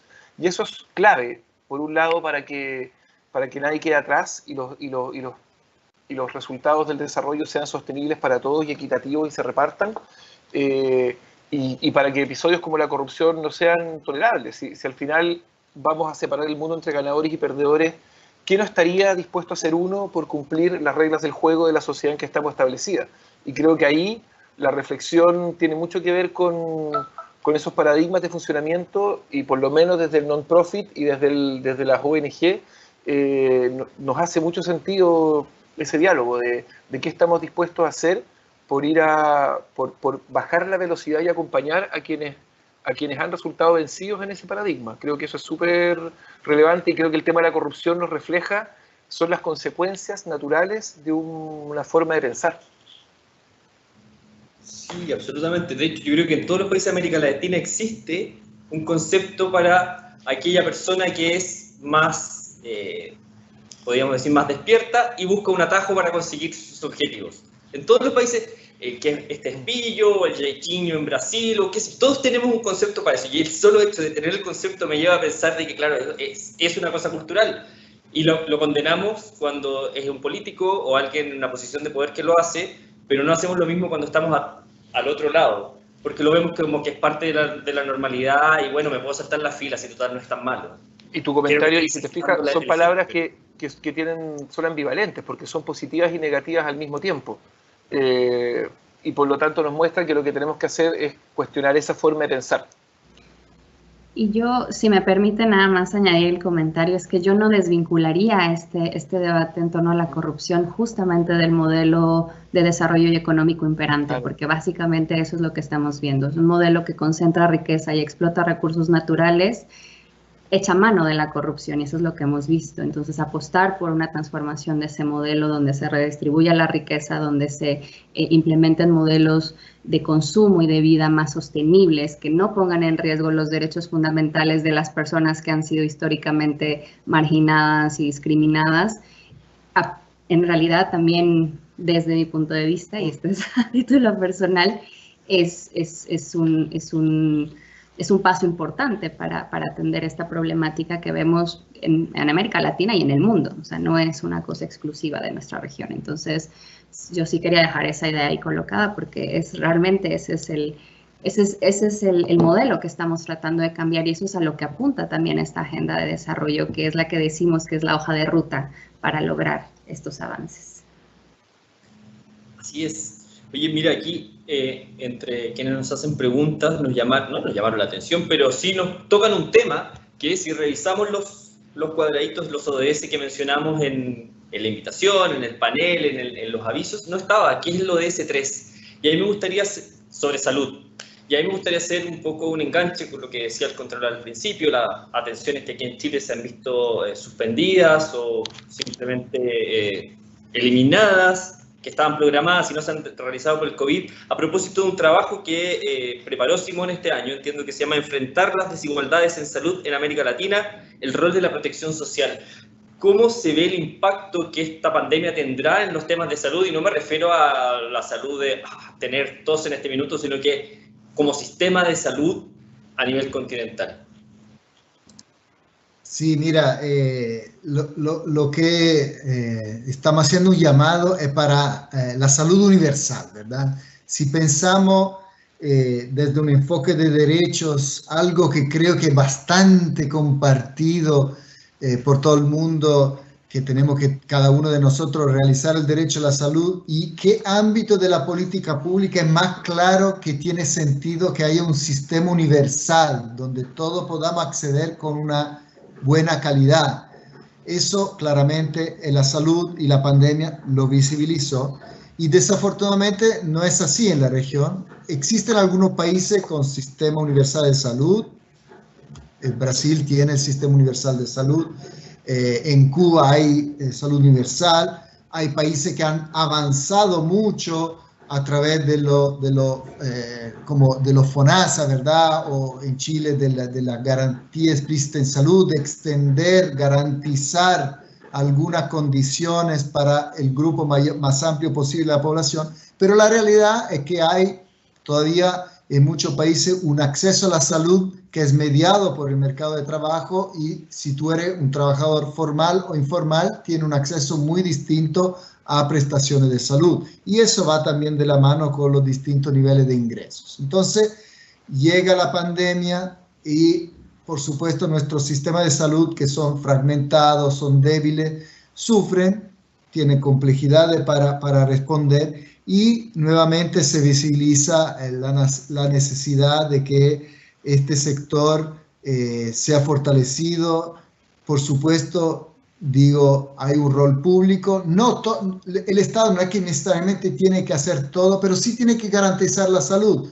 Puede haber actor privado, ok, perfecto, pero bueno, pero que el ciudadano no tenga que ser trabajador formal o tener un ingreso altísimo para poder accesar a eso. Entonces, la importancia de avanzar hacia la salud universal, y también otro mensaje importante es la atención primaria en salud, porque no hemos enfocado mucho en el debate en, por supuesto, tener respiradores, porque cuando uno llega ya en la última necesitamos de respiradores, digamos, para enfrentar la enfermedad del coronavirus, pero la atención primaria en salud es un gran reto que tiene la región, y atender a la persona al nivel más básico posible, resolver los problemas y hacer salud preventiva, considerar los distintos ámbitos de salud desde las distintas miradas de nuestro pueblo indígena, etcétera. Y ahí también es un tema tanto de derecho como de eficiencia. Entonces, por supuesto, aquí cada vez que hablamos de un tema, si empezamos a hablar de educación, hablamos de educación y de ese gran vacío de niños que están saliendo del sistema. Entonces, también educación es este recurso, pero eso significa que, nuevamente, tenemos que ponernos de acuerdo, hacer un pacto social, un pacto fiscal, y se conecta también lo de corrupción. Cuando vemos que los recursos se usan para el bien común, también lo tenemos que cuidar y defender más. ¿Cecilia? Sí, rápidamente, no, sobre el tema de salud, para no repetir lo que dijo Simone, pero quisiera yo también centrar la mirada en los temas que son clave para las mujeres y las niñas, y como hemos visto también estos retrocesos, no solamente a raíz de la pandemia, sino por este fortalecimiento de los movimientos fundamentalistas en la región, y es en torno al tema de salud, derechos sexuales y reproductivos. El Fondo de Población de Naciones Unidas ya en meses anteriores hacía una estimación, una proyección del no acceso a métodos anticonceptivos modernos, por ejemplo, para las mujeres en países de bajos y medianos ingresos, y obviamente esto pues vinculado al aumento de embarazos no planeados. Entonces, de por sí, previo a la pandemia, cuando hablamos, por ejemplo, específicamente sobre el acceso a métodos anticonceptivos y los suministros, frente a la pandemia, donde el sistema de salud tuvo que, reorientar los presupuestos, esto no se vio como un servicio. Los servicios de salud sexual y reproductiva para las mujeres no se vio como parte de los servicios esenciales, y esto tiene implicaciones en el largo plazo, ¿no? Entonces, esto va de la mano con algo que yo mencionaba al principio, no solamente entender cuáles son los impactos inmediatos de esta pandemia en la vida de las personas, y en este caso las mujeres y las niñas, sino también cómo las decisiones que se toman en términos presupuestales, programáticos y de políticas, van a tener un efecto en el largo plazo, ¿no? Y van a representar también barreras para el acceso a otras oportunidades, educación, empleo, participación, etcétera. Sí, sobre eso, y totalmente de acuerdo con lo que han dicho Cecilia y Simone, agregar la variable de salud mental. Hemos estado muy preocupados de los cuerpos que mueren, pero se nos viene un tsunami de salud mental crítico. Los determinantes sociales, los estresores sobre las familias han sido muy intensos, un periodo de tiempo muy prolongado, y sabemos que en todo el continente, en Chile como cualquier otro, pero en todo el continente el sistema de protección en salud mental, tanto en lo preventivo como en la atención secundaria, es muy débil. Y estemos atentos ahí, porque salud mental es una palanca que moviliza acceso a distintas oportunidades. Y estamos poco preparados como sistema para enfrentar ese desafío.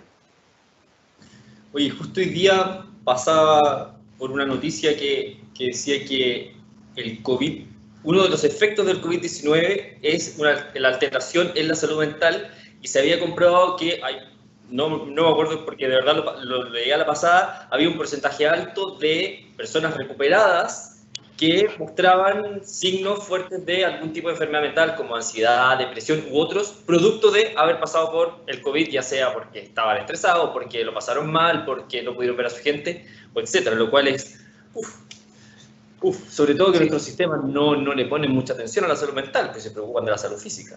Eso en el COVID, pero piensa también en todo lo que pasa con la gente que está encerrada y aislada. O sea, eso también va a tener, y con estrés y con temor por incertidumbre económica. O sea, eso es un tema que va a ser sistémico y es otra pandemia que se nos viene. O sea, el que estaba encerrado con cuarentena, con lockdown, y dice que salió o está saliendo o va a salir incólume de su salud mental, no le voy a creer. La verdad me va a costar creer. Oye, Arturo, una pregunta desde la parte práctica, de ustedes que están ahí trabajando con la calle, con la gente, con quienes reciben los primeros beneficios del trabajo de una fundación. En estos meses, ¿qué sector, qué grupo de personas o qué área sienten o han visto ustedes que podría decirse que han sido las más afectadas por esto del COVID? Me imagino que no es un área ni un grupo de personas en particular, sino que varias, pero en lo que a ustedes más les ha tocado ver, ¿cómo ha sido y quiénes son? Sí, quizás, bueno, una aclaración, nosotros trabajamos en alianza con una red de instituciones, por lo tanto, toda nuestra experiencia tiene que ver con las alianzas y con una red de fundaciones, corporaciones y ONGs con que estamos trabajando. Yo creo que en ese aspecto, Rodolfo, que lo característico de esta crisis es que afecta a la sociedad completa y a todos los países. O sea, pocas veces habíamos estado en una situación en que hubiera tal porcentaje de la población mundial afectada. Ahora, yo sí pongo acento, primero, en los adultos mayores. Creo que los temas de mortalidad, de salud, sanitarios han sido críticos, y los temas de encierro. Después, en la infancia es la víctima invisible de esta crisis, como bien decía la UNICEF en algún momento, tanto porque se han alejado del sistema de educación, que es su principal institución en la cual toman relación, como por lo que pasa cuando uno está dependiendo en familias estresadas. En Chile no manejo la cifra para Latinoamérica, pero hay un 60% de la población que es o vulnerable o clase media vulnerable. Por lo tanto, todas esas familias, esos niños y niñas están viviendo encerrados con familias con mucho estrés. No es culpa de las familias, ahí hay que apoyar a las familias, pero la posibilidad de esas familias de acompañar este momento difícil se ve disminuida por el estrés tóxico. Y creo ahí que, bueno, Cecilia es la que mejor puede hablar de eso, pero creo que las mujeres han tenido un nivel de demanda importantísimo. Así que ahí, Cecilia, te paso la palabra porque ustedes son los expertos, pero que ha estado exigente para ellas este periodo.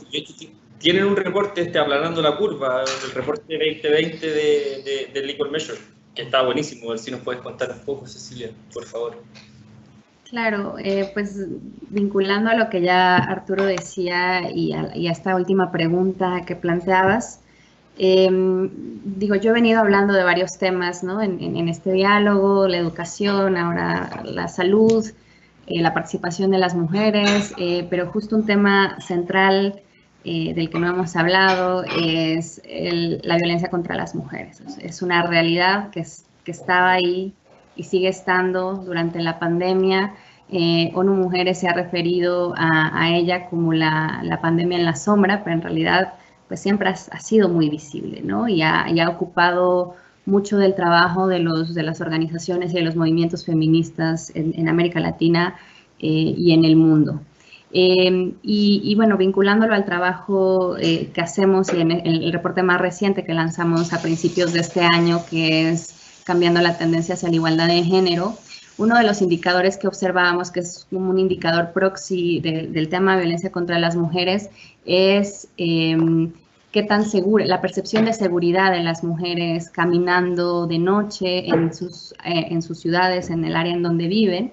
Y el dato sobre este indicador en particular es muy revelador, porque aunque habla de la percepción de seguridad de las mujeres, y bueno, ahí sabemos que hay grandes diferencias, el dato es revelador en el sentido que nos dice que el mundo, o sea, nos tomará 6 generaciones para lograr que las mujeres y las niñas se sientan seguras caminando de noche en sus ciudades y en sus comunidades. Entonces, si estamos mirando una agenda que tiene como plazo el 2030 y vemos este indicador vinculado a la seguridad física de las mujeres que nos está diciendo que nos va a tomar más de 6 generaciones, eso es una información muy importante de la urgencia de acelerar estos esfuerzos y de realmente mirar qué es lo que está pasando y cómo estamos atendiendo este tema que es central, porque además se vincula con lo que ya decía Arturo, el impacto en la salud mental de las mujeres que tiene la violencia, todas las violencias que vivimos, el número de feminicidios, el impacto económico, el impacto en la participación de las mujeres, no solamente en los espacios formales de participación, sino también dentro de sus hogares, pues es fundamental, ¿no? Y de ahí la importancia de este tipo de trabajos, donde no solamente miramos la información que está contenida en el marco oficial de los ODS, sino también otros datos que nos parecen relevantes y que además responden a las realidades que viven las mujeres y las niñas pues de nuestra región. Creo que son 6 generaciones, te juro que me dan ganas, no sé, salir a tirar piedras, pero en fin. Oye, a propósito, lo encuentro brutal. Sobre todo que, claro, les contaba al principio que nosotros, y a mí en lo particular me ha tocado trabajar harto con temas de género, pero siendo hombre es re difícil hacer el paso, ponerse en los zapatos y entender muchas de esas cosas, porque claro, yo creo que camino en la calle en la noche y no me da tanto miedo. Pero justo ahora, una amiga el otro día me decía que estaba aterrada porque le contaron que la vecina, que no sé qué, que venía en la noche y que le pusieron unos tajos a la pobre mujer en pleno barrio acomodado de Santiago. Entonces me decía, ya ahora no me atrevo ni a caminar, ¿cómo voy a salir con mi perro? Horroroso. En algún minuto, ya, para cambiar un poco el tema, Arturo nos hablaba de infancia, protección de la infancia, y creo que Simone nos puede ayudar porque Rosalba, desde México, nos pregunta si alguno de los panelistas, yo me imagino que Simone podría ser, conoce mediciones sobre la protección de la infancia y un poco la transversalidad, infancia y pobreza, infancia y mundo indígena y otros. Bueno, mira, por supuesto, cuando se observa los datos en distintos indicadores sociales, se pueden cruzar por edad, ¿no? Entonces uno toma los indicadores que hemos hablado hoy día, yo sobre todo el tema de la pobreza, la extrema pobreza, y cuando lo desagregamos por edad, se observa que cuál es el grupo etario que sufre mayor incidencia de la pobreza y la extrema pobreza, desafortunadamente son los niños, ¿sí? Eso por la teoría de la reproducción intergeneracional de la pobreza, el simple hecho de que en los hogares más pobres hay padres jóvenes que se insertan en trabajos más precarios, informales, a veces no logran insertarse en el mundo del trabajo. Entonces, se observa en todos los países de la región el mismo fenómeno de mayor pobreza y desafortunadamente frente a ese 37% que estamos proyectando de pobreza para el 2020, la pobreza infantil va a ser mucho mayor. O sea, estamos preveyendo que más de la mitad de los niños en la región van a vivir en la pobreza, o sea, aterrante, de verdad. Entonces, hay, por supuesto, manera yo estoy hablando de pobreza, pero hay distintos indicadores y ahí lleva al tema de política pública, de la protección social, que siempre ha sido un derecho y siempre necesaria, pero que se hace aún más. Los países de la región han tomado alguna medida de emergencia, ¿verdad? A través de distintas transferencias monetarias, puede ser el auxilio emergencial en Brasil, el ingreso familiar de emergencia en Argentina, en Chile, etc. Desde la CEPAL lo que estamos viendo es que ese piso básico de protección debiera ser un poquito más permanente, porque sobre todo para la familia con niños es clave garantizar necesidades básicas, justamente para que el niño no tenga que abandonar la escuela. Estamos también con temor a aumento en el trabajo infantil en la región. Y entonces el propio secretario general de la Nación Unida ha hecho una invitación a los países a considerar transferencias más universales y a considerar en eso especialmente una transferencia universal para la infancia. Eso creemos que sería un objetivo muy importante como parte de nuestro sistema de protección social a alcanzar, porque cuando le digo que más de la mitad de la población infantil va a vivir en la pobreza, eso de verdad que es inaceptable, ¿no? Entonces, por supuesto, estoy hablando de ingresos, porque en economía de mercado los ingresos te permiten solucionar distintos problemas, no es lo único. También en la región se ha hecho avance en una mirada más multidimensional, hay muchos programas como el famoso Chile Crece Contigo, después se creó el Uruguay Crece Contigo. Muchos países tienen programas que miran a la infancia en una manera integral, como corresponde, pero sí, en un momento de crisis yo creo que es importante hablar de ese tema, poner arriba de la mesa ese tema de una transferencia universal para la infancia. Gracias, Simone. Oye, Arturo, me gustaría hacerte una pregunta sobre uno de los proyectos que tienen ustedes ahí en Colunga, que es este J-PAL Poverty Action Lab. Yo sé que ustedes trabajan con una universidad aquí en Chile, pero que el impacto no se limita solo acá, sino que también alcanza a habitantes del continente y de la región. Entonces, ¿qué grandes conclusiones o qué principales conclusiones han sacado del trabajo que vienen realizando en esa área? Sí. Bueno, ese es un proyecto de hace mucho tiempo, que actualmente ya es independiente. Nosotros fuimos parte de esa iniciativa. Veo que el research fue profundo. Sí. Lo que pasa es que nosotros creemos que los procesos de cambio social y de mejora de políticas públicas son sistémicos. Y por lo tanto uno siempre tiene que preguntarse qué parte del ecosistema es la que hay que ir fortaleciendo para que el sistema completo mejore. Y hace años teníamos una gran brecha en términos de capacidad de generación y uso de evidencia en políticas públicas de superación de pobreza. Y ahí aliados y gente con que trabajamos de alto nivel nos invitó y nos contó que estaba esta iniciativa de J-PAL Poverty Lab en el MIT, en Estados Unidos. Y en una alianza con la Universidad Católica nosotros contribuimos, fuimos parte de los actores que permitieron que este centro de investigación pudiera establecerse en Latinoamérica. Primero en Chile y después en Latinoamérica, y ha sido un trabajo de años. Hay un equipo espectacular. Paula Pedro es la directora ejecutiva actualmente, Francisco Gallegos, un profesor de la Universidad Católica, del Instituto de Economía.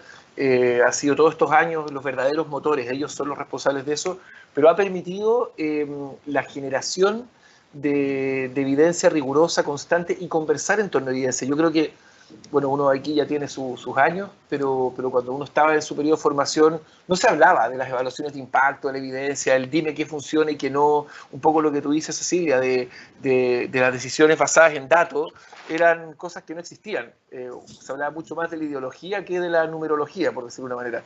Y creo que todas estas iniciativas nos han permitido tomar mejores decisiones, tener procesos más robustos, y claro, es un trabajo que no termina. El año pasado ya se nos olvida, parece tan lejos, ¿no? Pero habían políticos en Chile que decían que lo que importaba no era la evidencia, sino que lo que decía la gente y lo que la gente quería, ¿se acuerdan? Por lo tanto, ahí, cómo hacemos un trabajo entre todos los distintos agentes que estamos metidos en lo público, que lo público es muy grande, para que tomemos las mejores decisiones. Yo creo que hablábamos hace un par de rondas de la corrupción. Tomar decisiones que no sabemos si van a beneficiar a las personas con el dinero de las personas también es una forma de malgastar recursos públicos. Así que esa seriedad tenemos que tenerla y tenemos que esforzarnos, y claro, J-PAL apunta a eso y ha tenido un súper buen impacto. Estamos muy contentos con que nos hayan invitado a ser parte de esa historia. Buenísimo. Y a propósito de 2019, quería preguntarle a Cecilia si nos puede así resumir en un par de ideas o quizás en un par de efectos ¿cuáles serían las principales conclusiones que obtienen ustedes del informe que saca el año pasado Equal Measures para América Latina? ¿Cuáles serían como, si tuviéramos que decir, mira, en una radiografía de América Latina, los principales puntos de la situación de las mujeres, o son? Pero estás muteada. Sí, ahora gracias. Sí, perdón. No, gracias. Pues una pregunta muy, muy importante que justamente también recuperamos en nuestro informe global del año pasado. Voy a empezar justo por los temas donde estamos más atrasadas y atrasados. Yo ya mencionaba uno que tiene que ver con la seguridad física de las mujeres, que es este indicador que nosotras incluimos en este índice sobre percepción de seguridad de las mujeres caminando de noche, y que está vinculado al ODS 11, ciudades y comunidades. Y también en materia de violencia contra las mujeres, los asesinatos de mujeres también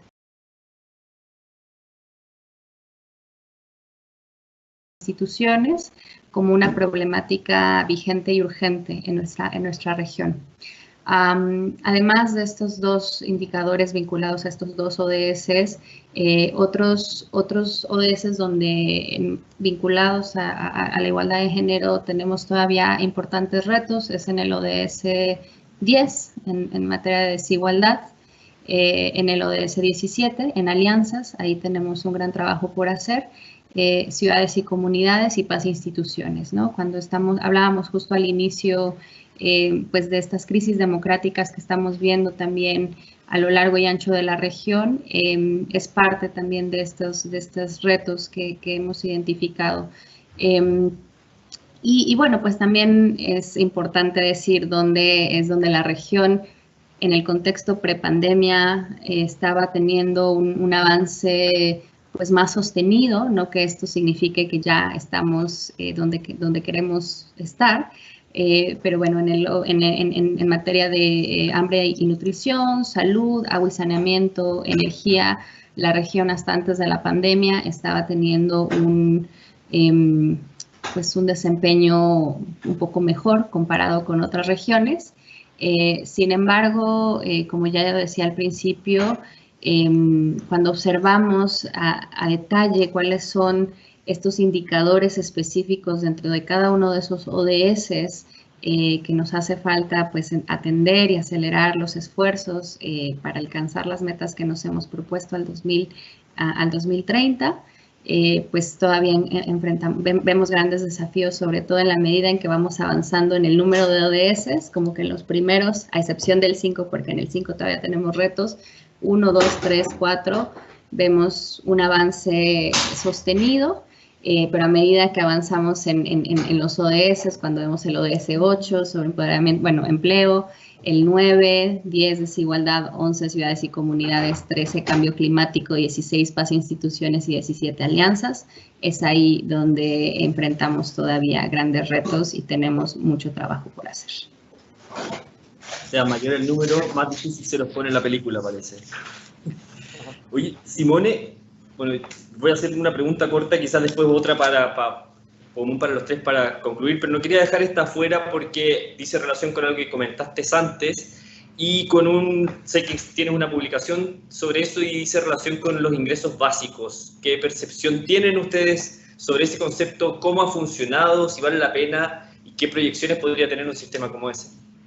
En un continente como América Latina, con las particularidades culturales que tiene también. Recordemos que a los suizos le ofrecieron ingresos básicos y dijeron que no.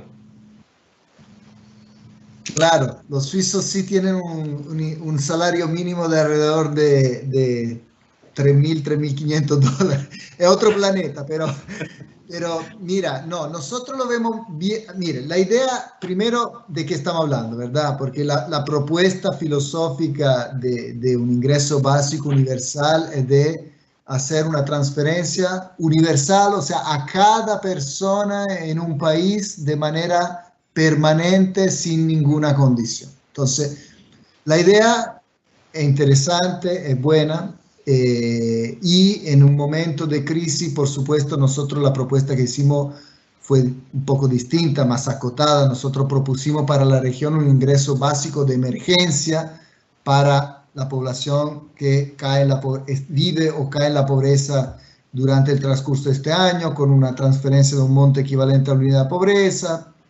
Partimos diciendo en mayo por 6 meses, ya empezamos a decir hay que alargarla a 12 meses. El tema del ingreso básico universal es un tema, podríamos decir, casi civilizatorio, de gran debate. Entonces, es algo que no se puede realizar de un día para otro porque es muy caro. En cuanto a porcentaje del PIB, te agarra una gran proporción.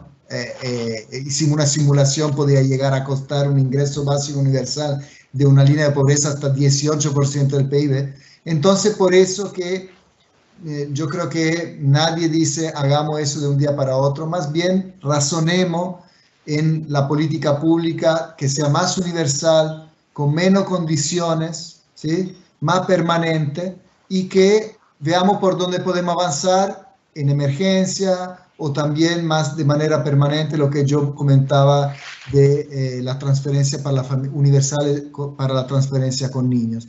Ese creo que es un debate que da para un seminario entero, así que yo cierro ahí. Sí, muchas gracias, Simón, sobre todo porque se nos han pasado 1 hora y 50 minutos desde que empezamos a conversar, así que quizás para ir cerrando y concluyendo, porque tampoco les podemos robar todo el día aquí, a pesar de que estamos con una audiencia buenísima, me gustaría desde sus áreas de trabajo, desde sus experiencias y desde sus intereses y visiones, ¿cómo piensan que o cuáles serían los mejores ajustes que podrían tener las políticas públicas que inciden con sus áreas para que nadie se quede atrás, en definitiva? Para que nadie se quede atrás, para erradicar la pobreza, para lograr la igualdad de género. Por eso es que se las pregunto quizás sectorizadas, porque en amplio está muy difícil. Simone, me imagino, quiere partir. Bueno, con mucho gusto. Mira, para no dejar a nadie atrás, por supuesto, creo que la Agenda 2030 tiene un plan bastante claro con esa integralidad con la cual abriste esta conversación. Y yo creo que hay que tomar en cuenta en la política pública el enfoque de derechos, ¿sí? El enfoque de derechos es una mirada distinta a las cosas. Es como yo que tengo lentes, sin lentes no veo muy bien.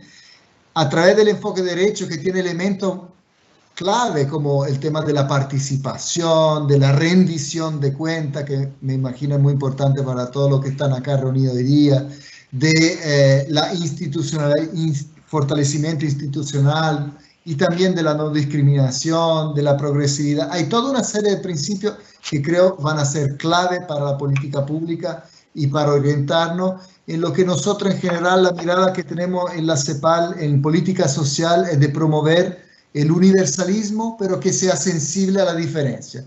No tener respuestas de política homogéneas, sino que universales para toda la población, pero adaptada a las distintas condiciones. Así que yo creo que el enfoque de derecho es algo que nos puede ayudar muchísimo para no dejar a nadie atrás. Muchas gracias, Simone. Cecilia. Gracias. Y aunado a lo que dice Simone, que sin duda es fundamental y hemos trabajado muchas décadas para construir estos marcos de referencia para trabajar desde un enfoque de derechos humanos, y yo ahí añadiría género, y ahora un nuevo concepto que está en las voces de la sociedad civil y de algunos gobiernos de interseccionalidad. Y bueno, allá todavía tenemos un trabajo importante, pero creo que esto apunta justamente a lo que mencionaba Simone sobre las diferencias, ¿no? La igualdad, el trabajo por la igualdad, entendido en su más amplio sentido, es a partir también del reconocimiento y respeto a las diferencias y entendiendo cuáles son las necesidades de cada quien. Y con este tema de la interseccionalidad, yo solamente también quisiera no dejar pasar la oportunidad para mencionar el momento histórico también que estamos viviendo con esta revitalización de los movimientos sociales por la justicia racial, que no solamente están en Estados Unidos, creo que bueno, ahí han tenido como mucha atención, pero en realidad Este trabajo también ha sucedido en la región pues ya por muchos años, y creo que es importante en este nuevo aliento global y cómo estamos repensando el tema de la discriminación y la desigualdad y el privilegio, no dejar de observar eso, ¿no? En un contexto de pandemia, los movimientos por la justicia racial en todo el mundo también tuvieron su auge, ¿no? Entonces fue muy interesante ver cómo esos dos escenarios se conectaron y realmente están empujando debates muy importantes que no son ajenos a la región, ¿no? Entonces, si queremos realmente, una vez más, retomando el mandato y el tema de esta agenda, no dejar a nadie atrás, ese debate y esa mirada tampoco puede quedar fuera. Muchas gracias, Cecilia. Arturo. Sí, a mí me gustaría cerrar con dos ideas.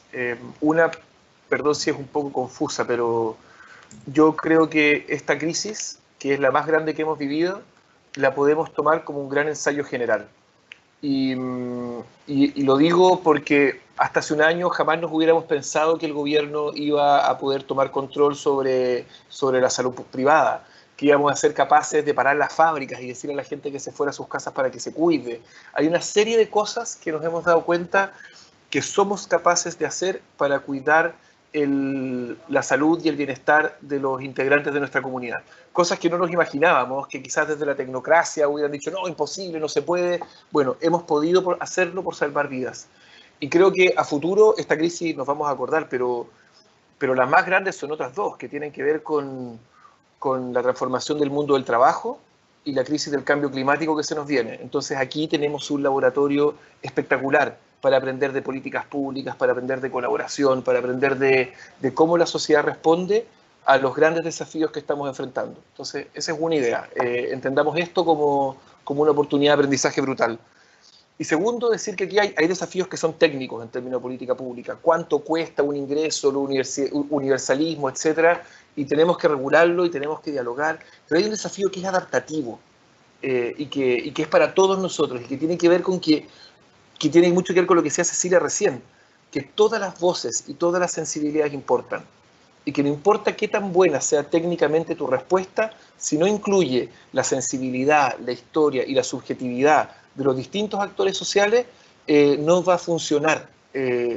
Y por lo tanto, cómo dialogamos, cómo nos escuchamos y cómo generamos esa gran alianza y ese gran frente común contra los desafíos que son compartidos, es un aprendizaje que el COVID nos puede dejar y que podemos poner en marcha para el desafío que tenemos hasta el 2030, que insisto, esta es la generación clave de la humanidad, eso nos lo enseña esta agenda, y esa hoja de ruta podemos aprender mucho de este año en su implementación.